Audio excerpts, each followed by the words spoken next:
Kariz qaynonam bilan Svidaniyaga chiqadigan kunimizni belgilab qo'ydik.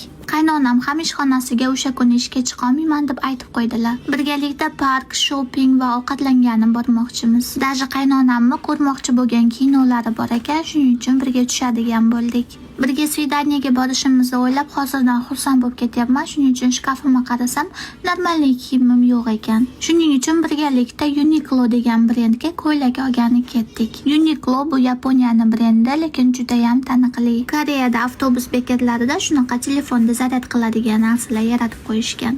Bemalol shayga qo'yib zaryad qilib ketishingiz mumkin. Lekin minus tomoni ko'pchilik telefonini zaryad qilish uchun qo'yib qo'yadi, lekin olib ketish esdan chiqib qoladi. Siz yashayotgan davlatda ham avtobus bekatlarida telefonni zaryad qilsa bo'ladimi? Shuna qilib Uniqlo magaziniga yetib kelib oldim. Shunaqa kichkina shirin ko'ylakcha bor ekan, lekin materiali umuman yoqmadi. Bu joyga adashib kelib qoldim, faqat shunaqa narsalar sotar ekan, menga keraksiz narsa. Bir xil narsani shunaqa ko'p ilib tashlashgan nimaganligini tushunmadim. Xullas, haligi kichkina ko'ylakchani kiyib ko'rdim, juda ham yoqdi, lekin materiali qanaqadir g'alatiroq ekan, shuning uchun olmaslikka qaror qildim. Va tepamga shunaqa maykacha kiyib ko'rdim, juda ham yumshoq va yupqa ekan, yozda kakras maza qilib kiyib yuraman. Ichidan liftchi kiymasa ham bo'lar ekan, ichida shunaqa narsa ulangan ekan. Menga juda ham yoqdi. Va ertalab yugurgani chiqqanda shunaqa kiyim kiymoqchiman. Tagi yubka shortik, tepasi shunaqa lyamka. Tagidagi shortigini даже ikkita cho'ntagi ham bor ekan. Bemalol kошелек yoki telefoningizni qo'yib olsangiz bo'ladi. Tepasidagi lyamkani rangi och ekan, terlab ketganimda bilinib ketadi. Shuning uchun to'q rangli futbolka ham